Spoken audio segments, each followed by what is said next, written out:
Today, we are taking a look at 3 more cases that have unexpected or shocking twists. Some of these stories are so bizarre, you just might not believe they are real, but they are all true. Let's get into it. In today's first case, the world of fantasy on the internet collided dramatically with reality. It is the case of a tragic love triangle and the lengths that people will go to for attention and revenge. In May 2005, 46-year-old Thomas Montgomery, a married father with 2 children, found a fantasy escape within the chat room of the popular gaming site Pogo. Though the site was aimed for the use of teenagers, it was perfect for Thomas. Exploiting the anonymity of the internet, he created a profile with the name Marine Sniper, where he pretended to be a young Iraq-bound Marine. Thomas chose the handle as a callback to the 6 years he had served in the military when he was younger. Though his name suggested he was a sniper during that time, he never actually trained as one, furthering the fantasy element of his online profile. At first, the chat room was a place of escapism for Thomas, a place for him to feel young and robust.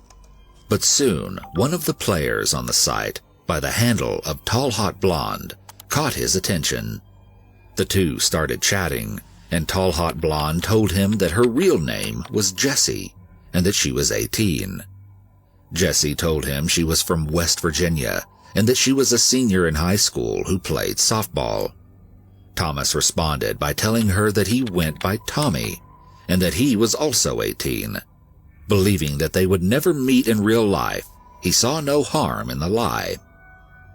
The two began to flirt over the chat, which after some time escalated into a full-blown internet romance.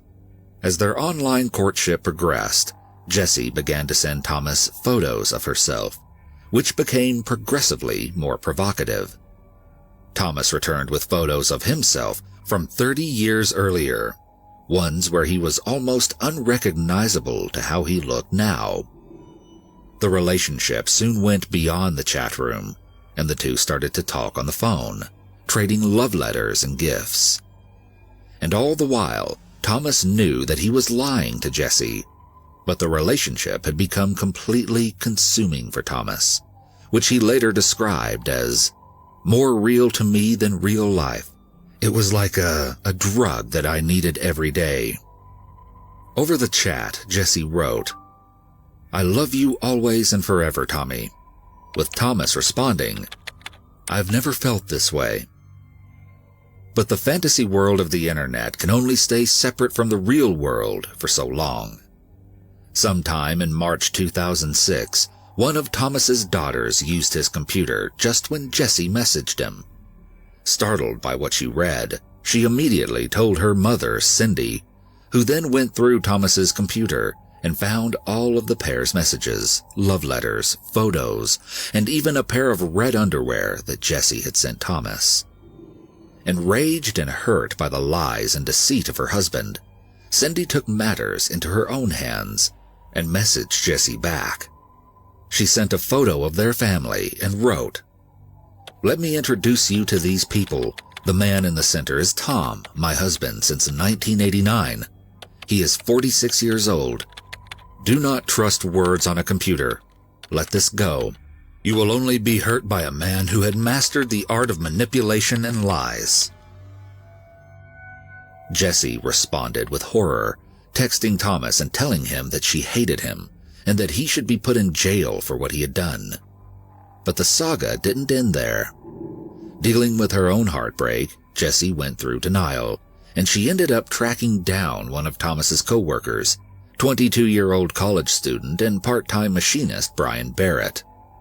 Over a chat room where Brian used the username Beefcake, Jessie asked him if what Thomas's wife had told her was true. It wasn't long before Jessie and Brian started an affair of their own, sparking enormous jealousy in Thomas, who watched their flirting over the chat room and heard about it from coworkers in real life. As he grew angrier about Jessie's new love, Thomas messaged her saying that Brian will pay in blood. and calling her a variety of offensive names. To retaliate, both Jesse and Brian told everyone on the forums his true age. Yet during all of this, Jesse appeared torn between her first romance and her new relationship with Brian. Frequently, she would message Thomas to tell him that she missed him and that she wished they could be together. Now that Jesse knew about his family and his real age, Thomas felt like he had hit the jackpot and that an attractive young girl liked him for who he really was. Even though the two seemed to rekindle their romance, Jesse once again called it off. After some time, she began talking to Brian again, and this time Thomas's jealousy at Jesse's betrayal turned into something even darker. With Thomas out of the picture, Brian and Jesse's romance flourished, and the two decided to meet in person for the first time. Brian planned to drive to West Virginia, but Jesse texted him at the last moment to cancel. Somehow, Thomas learned about the couple's plan, and his rage at the rejection drove him mad. Just as Brian was leaving work on September 15, 2006, Thomas sought his revenge against the man he believed had stolen his love from him. Brian was found dead in the parking lot where both men worked, with 3 bullet wounds from a military rifle. During the ensuing investigation, Thomas and Brian's co-workers told police about the internet love triangle. The police worried that if Thomas was capable of killing Brian, that he might also hurt Jesse. But when they tracked her down to see if she was all right, they discovered a shocking secret. When police arrived at Jesse's address, a woman named Mary Schuyler opened the door.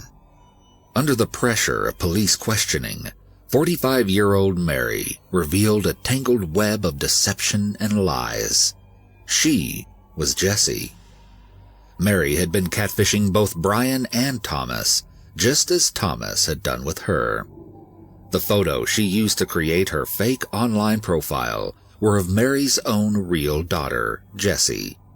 The real Jessie had no idea that her mother had taken the pictures of her, never mind was using them to talk to men online. Though Mary had never intended that Thomas would kill Brian over her online romances, she had played with both men's feelings, knowing that she was lying the entire time. What's more, it is reported that Mary had a husband of her own, who divorced her shortly after she confessed her secret plot to the police. Thomas was initially charged with second-degree murder. He pleaded guilty to a reduced charge of first-degree manslaughter and received a 20-year sentence. Prosecutors attempted to charge Mary with something for her role in the tragic and deadly love triangle, as many believed she had provoked Thomas into his jealous rage, all for a fake online relationship. But she hadn't technically done anything illegal, and so she was never charged. Mary has only spoken publicly once about what she had done, saying, "I just never thought it would go anywhere, that it would end, fall off, and that would be the end of it." Reportedly, Mary never apologized for her actions, not even to her daughter, who has since cut off contact with her. This shocking story was depicted in a documentary in 2009 and in the 2012 film Tall Hot Blonde. In 2007, Ron Williamson met 83-year-old retired Air Force General Jack Rains while at a flea market in Murfreesboro, Tennessee. Jack had retired from the U.S. Air Force after 32 years of service, after which he worked as the Woodbury's police chief and as a state trooper. Though he lived with his wife at a nursing home, Jack became friendly with the entire Williamson family. For over 4 years, he was frequently invited to their family gatherings during holidays, spent time with Ron's children, and went to cookouts at their house. Ron's wife, 39-year-old Tina, especially hit it off with Jack, and the two became instant friends.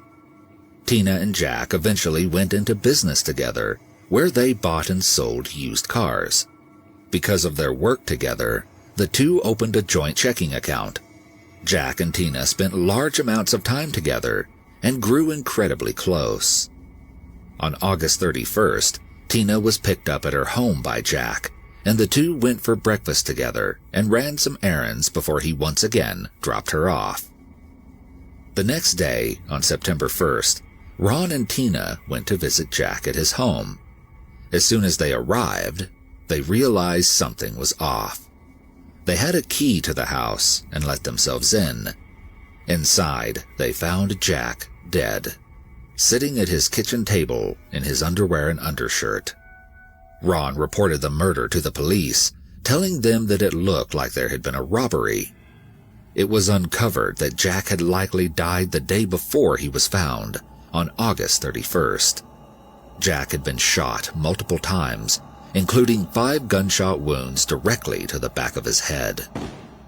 Investigators soon realized that the crime scene had been staged to resemble a robbery, but there was no evidence of a forced entry, and many valuable items were still in the house.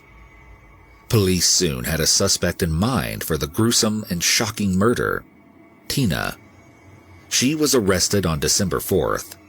The police were alerted to her as a suspect because of her strange behavior after Jack's death, especially considering how close the two of them had been. Tina was arrested on the basis that she owned a gun that matched the bullets used to kill Jack, but there was no physical evidence such as fingerprints to tie Tina to the crime scene. However, just before her arrest, a witness came forward with evidence of their own. Betty Olson, Tina's close friend, had been contacted by detectives when they saw that she had been called by Tina following the time that Jack had died. She told detectives that on August 31st, she picked Tina up a block away from where Jack lived. The investigators had Olson contact Tina so that they could secretly record their interactions. In the recordings, Tina told Olson not to tell the police about giving her a ride, and that she was worried about her location being pinpointed by her cell phone.